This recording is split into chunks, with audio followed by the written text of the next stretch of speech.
ನಮಸ್ಕಾರ. ಇವತ್ತಿನ ವಿಶೇಷ ಕಾರ್ಯಕ್ರಮಕ್ಕೆ ತಮ್ಮೆಲ್ಲರಿಗೂ ಸ್ವಾಗತ.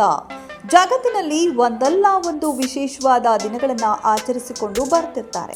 ಪ್ರತಿದಿನವೂ ಜಗತ್ತಿನಲ್ಲಿ ಒಂದಾದರೂ ವಿಶೇಷವಾದ ವಿಷಯವು ನಮಗೆ ಗೊತ್ತಿಲ್ಲದೆ ಆಚರಣೆ ಮಾಡಿಕೊಂಡು ಬರುತ್ತಿರುತ್ತೇವೆ. ಈ ವಿಷಯಕ್ಕೆ ಸಂಬಂಧಪಟ್ಟ ಹಾಗೆ ಇವತ್ತಿನ ವಿಶೇಷವಾದ ದಿನ ಯಾವುದರ ಬಗ್ಗೆ ಹೇಳುತ್ತಿದ್ದೇವೆಂದು ಮುಂದೆ ನೋಡಿ.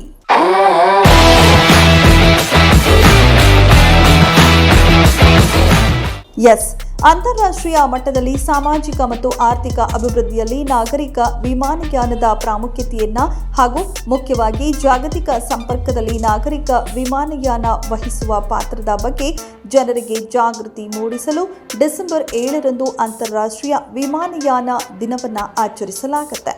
ವಿಶ್ವದ ಸಾಮಾಜಿಕ ಮತ್ತು ಆರ್ಥಿಕ ಅಭಿವೃದ್ಧಿಗೆ ವಾಯುಯಾನದ ಪ್ರಾಮುಖ್ಯತೆಯ ಬಗ್ಗೆ ಒತ್ತಿ ಹೇಳಲು ಹಾಗೂ ವಿಶೇಷವಾಗಿ ರಾಷ್ಟ್ರಗಳ ಸಾಮಾಜಿಕ ಮತ್ತು ಆರ್ಥಿಕ ಅಭಿವೃದ್ಧಿಯ ಮೇಲೆ ಅಂತಾರಾಷ್ಟ್ರೀಯ ನಾಗರಿಕ ವಿಮಾನಯಾನದ ಪ್ರಭಾವದ ಬಗ್ಗೆ ಜಾಗತಿಕವಾಗಿ ಜಾಗೃತಿ ಮೂಡಿಸುವ ಸಲುವಾಗಿ ವಿಶ್ವಸಂಸ್ಥೆ ಮತ್ತು ಹಲವಾರು ಇತರೆ ಅಂತಾರಾಷ್ಟ್ರೀಯ ಸಂಸ್ಥೆಗಳು ಪ್ರತಿ ವರ್ಷ ಡಿಸೆಂಬರ್ 7ರಂದು ಅಂತಾರಾಷ್ಟ್ರೀಯ ನಾಗರಿಕ ವಿಮಾನಯಾನ ದಿನವನ್ನು ಆಚರಿಸುತ್ತೇವೆ.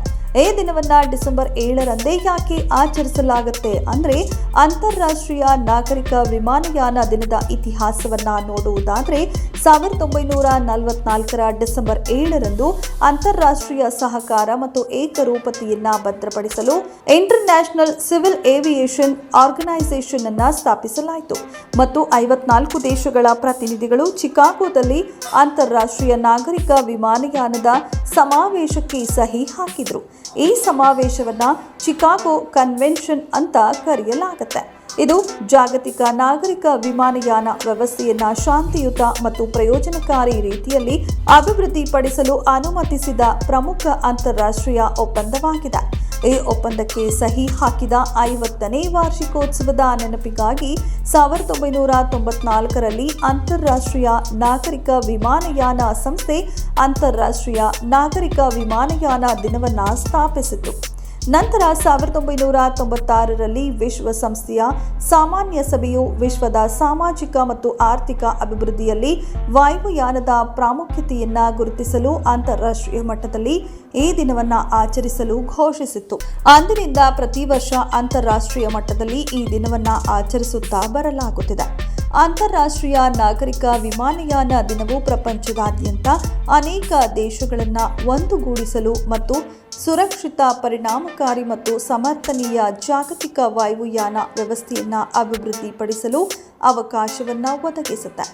ಈ ದಿನವು ವಾಯುಯಾನದ ಸಾಮಾಜಿಕ ಮತ್ತು ಆರ್ಥಿಕ ಪ್ರಯೋಜನಗಳ ಬಗ್ಗೆ ಮತ್ತು ವಾಯುಯಾನದ ಮಹತ್ವದ ಬಗ್ಗೆ ಜನರಿಗೆ ಶಿಕ್ಷಣ ನೀಡುವ ಉದ್ದೇಶವನ್ನು ಹೊಂದಿದೆ. ಇನ್ನು ವಿಮಾನಯಾನ ಉದ್ಯಮವು ಆರ್ಥಿಕ ಚಟುವಟಿಕೆಗೆ ಪ್ರಮುಖ ಕೊಡುಗೆ ನೀಡುತ್ತೆ. ಏರ್ಲೈನ್ಗಳು, ವಿಮಾನ ನಿಲ್ದಾಣಗಳು ಮತ್ತು ಏರ್ ನ್ಯಾವಿಗೇಷನ್ ಸೇವೆಗಳಂತಹ ಕ್ಷೇತ್ರಗಳಲ್ಲಿ ಉದ್ಯೋಗವನ್ನು ಸೃಷ್ಟಿಸುತ್ತೆ. ಇದು ಚೆಕ್ ಇನ್, ಬ್ಯಾಗೇಜ್ ನಿರ್ವಹಣೆ, ಚಿಲ್ಲರೆ ವ್ಯಾಪಾರ, ಸರಕು ಮತ್ತು ಕುಕಿಂಗ್ ಇತ್ಯಾದಿಗಳನ್ನು ಒಳಗೊಂಡಿದೆ. ಹೆಚ್ಚುವರಿಯಾಗಿ ವಿಮಾನಯಾನವು ಉತ್ಪಾದನೆಯಲ್ಲಿಯೂ ಸಹ ಉದ್ಯೋಗಾವಕಾಶಗಳನ್ನು ಉತ್ತೇಜಿಸುತ್ತದೆ. ಇವೆಲ್ಲವೂ ಒಂದು ದೇಶದ ಆರ್ಥಿಕ ಬೆಳವಣಿಗೆಗೆ ಮಹತ್ವದ ಕೊಡುಗೆಯನ್ನ ನೀಡುತ್ತೆ. ತ್ವರಿತ ಸಾರಿಗೆ ಜಾಲ ಅಂದರೆ ಅದು ವಿಮಾನಯಾನವು ರಾಷ್ಟ್ರಗಳು ಮತ್ತು ಜನರನ್ನು ಸಂಪರ್ಕಿಸುವ ಮೂಲಕ ಧನಾತ್ಮಕ ರೀತಿಯಲ್ಲಿ ಕಾರ್ಯನಿರ್ವಹಿಸುತ್ತದೆ. ಅಲ್ಲದೆ ಇದು ಜಗತ್ತನ್ನು ಪರಸ್ಪರ ಸಂಪರ್ಕಿಸುವಲ್ಲಿ ಮತ್ತು ವ್ಯಾಪಾರ, ಪ್ರವಾಸೋದ್ಯಮ, ಸಾಂಸ್ಕೃತಿಕ ವಿನಿಮಯವನ್ನು ಉತ್ತೇಜಿಸುವಲ್ಲಿ ಮಹತ್ವದ ಪಾತ್ರವನ್ನು ವಹಿಸುತ್ತದೆ. ತಿಳಿದುಕೊಂಡ್ರಲ್ಲ ಈ ದಿನದ ವಿಶೇಷತೆಯನ್ನ. ಮತ್ತೊಂದು ವಿಶೇಷ ವಿಷಯದೊಂದಿಗೆ ನಿಮ್ಮ ಮುಂದೆ ಬರುತ್ತೇವೆ. ಅಲ್ಲಿಯವರೆಗೂ ಧನ್ಯವಾದಗಳು.